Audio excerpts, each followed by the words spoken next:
আজকে আবার বেরিয়ে পড়লাম আমাদের আশেপাশে একটা অচেনা জায়গায় একটু ঘুরে দেখার জন্য।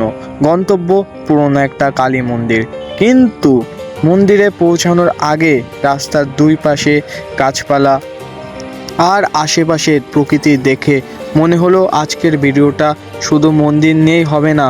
চলুন দেখি আজকে এখানে কি কি খুঁজে পাই। মন্দিরের দিকে আস্তে আস্তে চোখে পড়ল একটা আম গাছ। গাছের ডালে একটা জিনিস বেশ চোখে পড়ার মতো ছিল।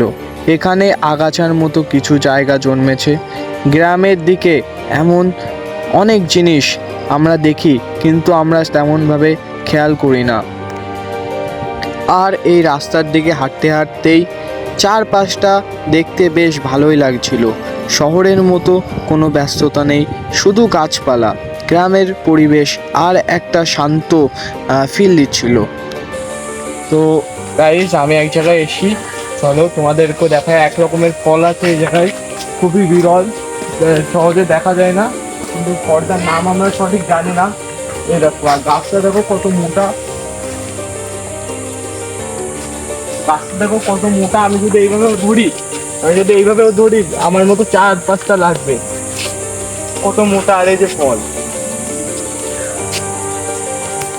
আমি একজনের কাছে শুনলাম, এখানকার লোকের কাছে, তো বললো বাবার গাছের ফল। বাবার গাছের ফল আবার কি ভাই? বাবার গাছের ফল নাকি? গাছটা কত মোটা আমার। এখানে একটা মন্দির আছে না, মন্দিরের দরজা দেখি। তো চলো আসো।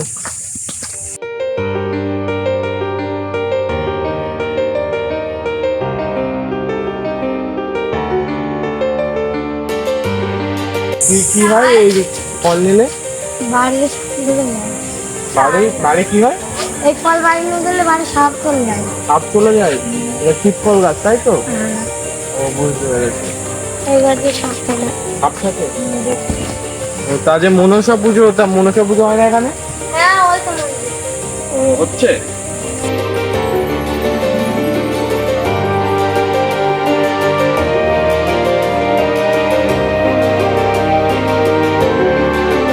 বন্ধুরা, আমরা জঙ্গলের মধ্যে একটা কলা গাছ টাইপের কিছু দেখেছি। তো আমি এই যে জঙ্গলের মধ্যে দিয়ে যাচ্ছি এখন, তোমাদেরকে দেখাতে পারি নাকি দেখি।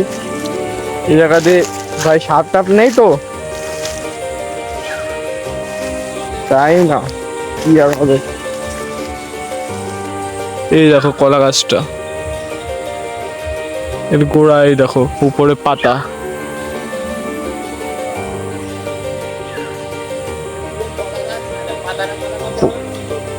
হ্যাঁ, পাতাটা কলা গাছের মতো, গোড়াটা চ্যাপ্টা, যেটা কলা গাছ না। তো চলো, আমরা এসছি একটা মন্দিরে। আর একটা তোমাদের সুন্দর জিনিস দেখাই। বট গাছের মধ্যে খেজুর গাছ টাইপের কিছু একটা গাছ আছে, তোমাদেরকে দেখাই।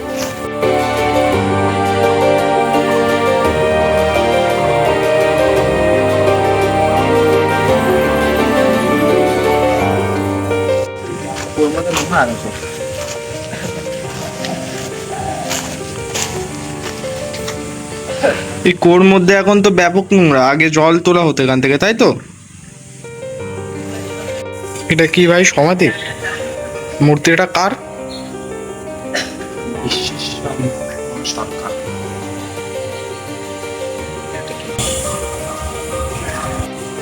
এই জায়গাটায় যজ্ঞ হয়, তাই? আর এই জায়গায় ধূপকাঠি পোতে।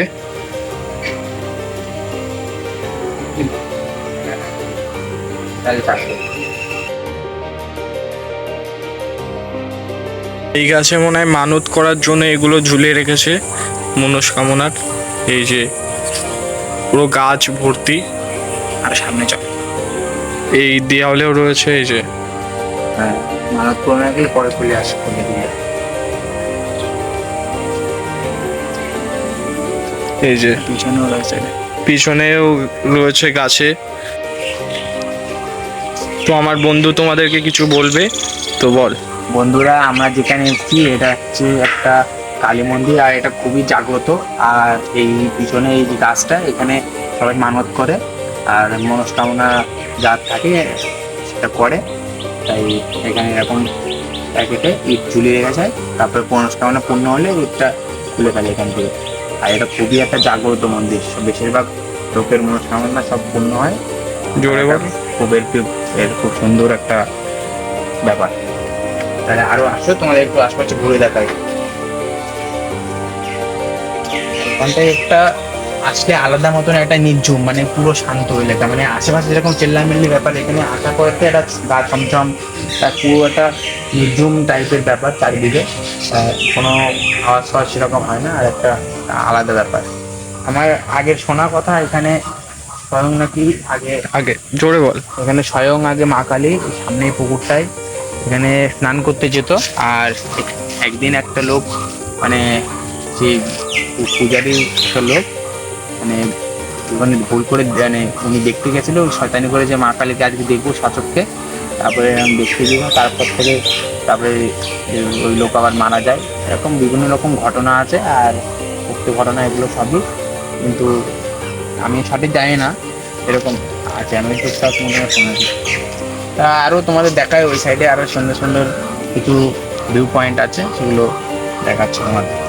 আর এই মন্দিরটা কিন্তু মাঝের গ্রামে।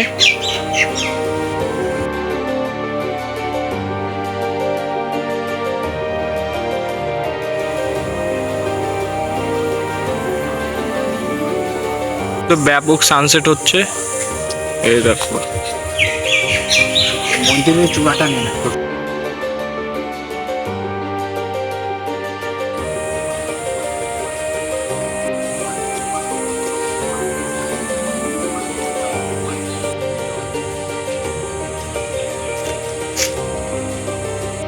তো বন্ধুরা, আমাদের দেখা হয়ে গেছে, তো আমরা এখন যাচ্ছি বাড়ির দিকে। বাইক নিয়ে এসেছিলাম, তো চলো দেখা হচ্ছে আবার পরের ভিডিওতে। সাবস্ক্রাইব করে রাখো।